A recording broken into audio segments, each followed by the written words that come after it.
तो बचपन से मेरा मैथ्स बहुत ज्यादा खराब था। मुझे 9th क्लास में ही समझ में आ गया था कि मेरा मैथ्स में कुछ नहीं हो सकता। ओए सर, पागल हो गए हो क्या? मैथ्स में एबीसीडी कहाँ से आया? नहीं, मैं केस कर दूंगा आप पे। मेरा वकील किधर है? आयु बेटे, चुपचाप अपनी जगह पे बैठ जाओ, तुम्हारा कोई वकील नहीं है। अच्छा 2 मिनट रुको, अभी बुलाता हूँ।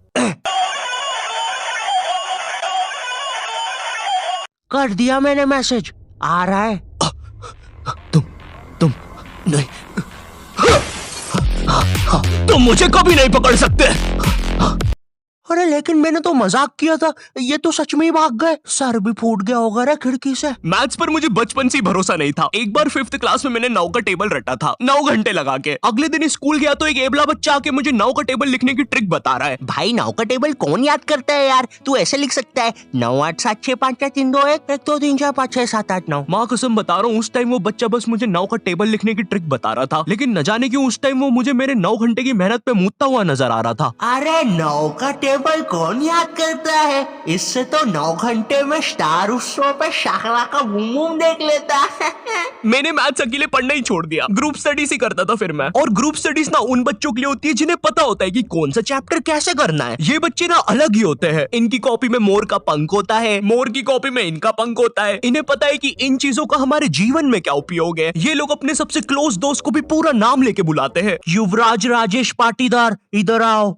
हाँ भाई, मेरे से ही काम है ना कि बाप को भी बुला के लाना पड़ेगा। ये वो बच्चे होते हैं जो घर में भी स्कूल यूनिफॉर्म में बैठ के पढ़ाई करते हैं। ये बच्चे 1 आवर 45 मिनट्स पढ़ने के बाद 15 मिनट का ब्रेक लेते हैं। नहीं, हमारे जैसे नहीं है कि 7 घंटे तक एक ही कॉपी के पन्ने को घूरे जा रहे हैं। उसमें भी कुछ याद तो हो नहीं रहा है, उल्टा 7 घंटे लगातार घूरने से पेपर के आर पार अलग दिखना चालू हो जाता है। आर पार दिख रहा है। Super powers. ए अंधे, पढ़ ले चुपचाप। ठीक है मम्मी। अब मैं ग्रुप स्टडीज करता था मेरे दोस्त बंटी के साथ। बंटी बहुत ही भंड बच्चा था पढ़ाई में, लेकिन बंटी ना उन बच्चों में से था जिनके पास कुछ स्पेशल पावर्स होती है। बंटी पास भी थी घूमी हुई चीजें ढूंढ निकालने की। क्लास में किसी की कटर या रबर घूम जाए, बंटी फर्स्ट चार्ट के पता लगा लेता है कि कहाँ पर है चीजें। वो 5 वाली डॉम्स की रबर तो बंटी सूंघ कर ही बता देता था। तुम लोग को आम बात लग रही होगी कि रबर ढूंढने में कौन सी बड़ी बात है, लेकिन मेरे दोस्त, क्या तुम्हें पता है, अगर क्लासरूम में तुम्हारी रबर एक बार डेस्क से नीचे गिरी ना तो वो इतने टप्पे खाएगी, वो इतने टप्पे खाएगी, वो 50,000 बार टप्पे खाती है और नाइजीरिया के किसी अनजान टापू पे चली जाती है। आम इंसान के बस की बात नहीं है क्लासरूम में रबर ढूंढना, लेकिन बंटी के बस की है। बंटी कहीं से भी, आकाश पाताल या भली साइड वाले जनरल स्टोर से ही क्यों ना, तुम्हें तुम्हारी रबर सही सलामत लाके देगा। तो ये बातें मेरे मैथ्स एग्जाम के एक दिन पहले की। ये हैप्पी शिनचैन म्यूजिक क्यों बज रहा है भाई यहाँ पे? इतनी अच्छी सुबह नहीं होती यहाँ पे। ये एडिटर किधर है? रे सेमड़े, तेरे को बोला ना उल्टे सीधे म्यूजिक मत लगाया कर वीडियो में, समझ नहीं आती? प्लीज कोई पुलिस को भेजो, ये मुझे मोमबत्ती के चटके लगाता है। एग्जाम के एक दिन पहले बंटी और मैं साथ में ही पढ़ रहे थे। हम दोनों बहुत टेंशन में थे। मैं इसलिए टेंशन में था क्योंकि ट्रिग्नोमेट्री में जितनी तेज चीजें बदल रही थी उतनी तेज तो मेरी जिंदगी में इंसान भी नहीं बदलते। हे दोस्त, क्या तुम मुझे वो कप दे सकते हो? हाँ क्यों नहीं, 1 मिनट, ये लो। Thank you. बदल गए, फिर से बदल गए। अब वैसे क्या तुम एक जादू देखना चाहोगे? ये देखो, ये एक 5 रुपए का सिक्का है और ये गायब, सिक्का गायब। अरे बाप रे, कहाँ गया वो सिक्का? वो सिक्का कहाँ गया? और 1 सेकेंड, वो इंसान किधर गया? और दूसरी तरफ बंटी है जो कि एग्जाम के दिन इस टेंशन में है कि उसको 5 रुपए की बूमर के साथ नरेश भैया ने हैप्पी हैप्पी स्टिकर्स नहीं दिए। क्या बात हो सकती है? नरेश भैया और मेरे तो संबंध भी अच्छे हैं। अरे ओ भंड इंसान, पढ़ाई कर ले वरना बाप मार मार के बूमर बना देगा। अबे उसमें मारने की क्या बात है? 2 मिनट रुक।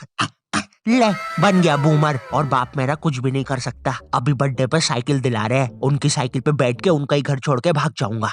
वैसे तुझे पता है, अगर तू ये नटराज का स्केल अपनी आंखों पे रखेगा तो तुझे एक अलग डायमेंशन दिखेगा। बस इसी चीज से मैं क्लासरूम की खुफिया जगह का पता लगाऊंगा और जब पूरी क्लास लंच करने गई होगी तो मैं साक्षी को लेकर टाइम मशीन में बैठ के कहीं दूर भाग जाऊंगा।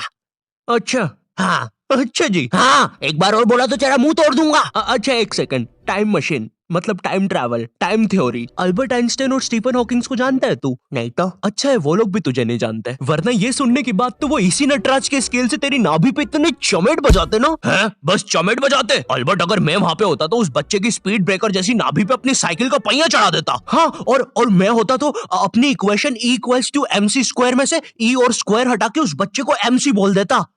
सच में अल्बर्ट, तुझे पता है ना मैं तेरे इन्हीं बकवास जोक्स की वजह से पैरालाइज हुआ था। तू मान क्यों नहीं लेता कि तू बहुत ही अनफनी है? अच्छा ठीक है। अल्बर्ट, मेरा वो मतलब नहीं था। कम ऑन यार अल्बर्ट, तू हमेशा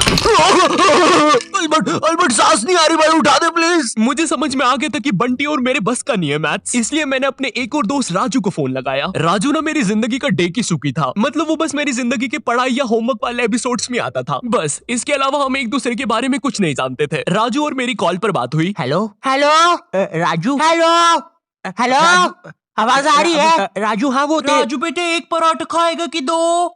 मम्मी 2 खाऊंगा। हेलो राजू वो बोले बेटे टमाटर की सब्जी बना दूं ना? हाँ मम्मी। हेलो राजू, मैं बोल रहा था बेटे कच्चे टमाटर खाएगा कि पक्के?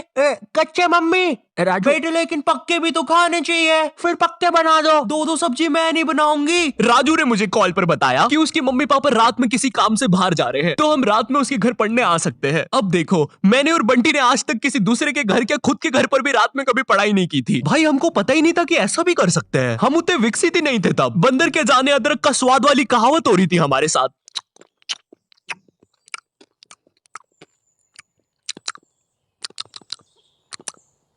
अरे ये क्या स्वाद है, समझ ही नहीं आ रहा। हम दोनों को पता तक नहीं है कि रात में पढ़ने के लिए लेके क्या जाना है। बंटी उधर विमल के झोले बांध रहा होता है। भाई देख, ये वाले झोले के अंदर अपना किराना है और ये वाले झोले के अंदर नाने मंजन का सामान है। और सुन, ये वाला झोला संभाल के रखना, इसके अंदर। अरे मेरा चश्मा किधर गया? अनुपमा देखते समय यही तो उतारा था कि बाहर छोड़ दिया। देख के आता हूँ। देख, इस बैग के अंदर। लेकिन बाहर मेरा चश्मा नहीं है यार। अनुपमा इतना बेकार शो भी नहीं हो सकता कि वो मेरी याददाश्त ही मिटा दे। एक बार और देख के आता हूँ, एक बार और। मैं पहली बार कब गया? देख के आता हूँ। देख, इस बैग के अंदर अपने पैसे हैं। और तूने मच्छर अगरबत्ती और भाले बंदूक रख ली है ना? भाले बंदूक क्यों बे? अरे पागल, उधर शिकारी या भालुओं ने हमला किया तो। अरे ओ बंटी पगलेट, ग्रुप स्टडीज करने जा रहे हैं अमेज़न के जंगलों में नहीं। और बस कर, मेरे बाप कितना सामान पैक करेगा? एक रात के लिए जा रहे हैं? हम लोग रात में राजू के घर पहुंचते हैं, ऑफ कोर्स पढ़ाई का सामान लेके, और एक बड़ी सी 5 लीटर की थम्स अप की बोतल भी लेके, जिसके अंदर थम्स अप भी नहीं है, पानी भरा हुआ है। क्यों? किसी को नहीं पता, बंटी लेके आया था। और इस भंड मनुष्य से पूछ रहे तो बता भी नहीं रहा। बाद में राजू ने थोड़ा फोर्स किया तो पता है ये भाग के बाहर गया और बोतल के पानी से एक बकरे को भिगा के आ गया, वो भी ठंड में। और ऐसा भी नहीं कि थोड़ा सा भिगा के आया हो, पूरा 5 लीटर भिगा के आया था। भाई वो थम्स अप की बोतल में पता है कितना पानी आता है? वो घर में गिर जाए तो सुनामी आ जाती है, घर भेजाते हैं भाई लोगों के। मैंने कहा भाड़ में गया यार मैथ्स, मुझे पहले बंटी के बारे में जानना है। खैर उस रात राजू के घर जो भी चीजें हुई, उस मैथ्स एग्जाम के एक रात पहले जो चीजें हुई, वो अगर मैं तुम्हें इसी वीडियो में बताऊंगा तो ये वीडियो 20 मिनट की हो जाएगी। और 20 मिनट एनिमेशन बनाने के लिए ना ही मेरे पास पैसे है और ना ही तुम्हारे